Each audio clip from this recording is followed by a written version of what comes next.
3 విషయాలు నేను ప్రాముఖ్యమని చెప్పాను.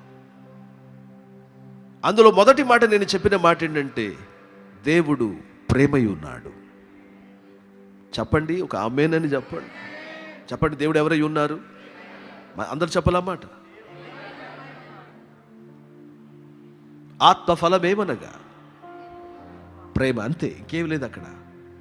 ప్రేమ, ఆ ప్రేమ యొక్క కాన్సిక్వెన్సెస్ బైబిల్ అంటుంది సంతోషము, సమాధానము. ప్రేమ ఉన్న చోట ఏముంటుంది? సంతోషం ఉంటుంది. ప్రేమ ఉన్న చోట ఏముంటుంది? మాట్లాడాలి, సమాధానం ఉంటుంది. మాట్లాడిన తల్లి, ప్రేమ ఉన్న చోట ఏముంటుంది బ్రదర్స్? మళ్ళీ సంతోషం. మళ్ళీ వెనక్కి వెళ్ళారా? ఎన్ని సంతోషాలు? మాట్లాడండి, తర్వాత చెప్పండి వాక్యాన్ని. ప్రేమ ఉన్న చోట ఏముంటుంది?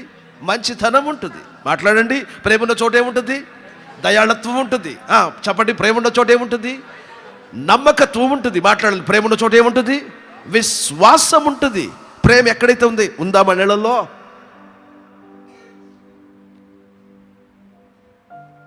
ప్రేయర్ చేయండి అన్న. ఏరా అమ్మ నాన్న సమాధానంగా లేరన్న, ఇలాంటివి నేను చాలా వింటూ ఉంటాను.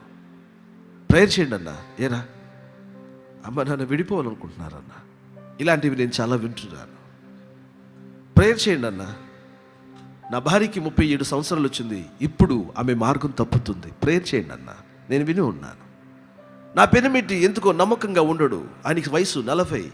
ఇలాంటి సాక్ష్యాలు నేను ఎన్నో విని ఉన్నాను.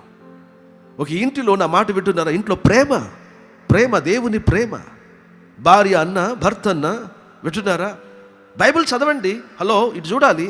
బైబిల్ చదవండి. భర్త ఎలా ప్రేమించారో ప్రభు చెప్పారు, భార్య ఎలా ప్రేమించాలో ప్రభు చెప్పారు. ఇంటిలో భర్త కలిగిన ప్రేమ, భార్య తన ప్రేమను కాదు, ప్రతి గృహములో క్రీస్తు వంటి ప్రేమను మనమందరం అభ్యాసము చేయబద్దులమై ఉన్నాం. హుషారుగా చూస్తారా?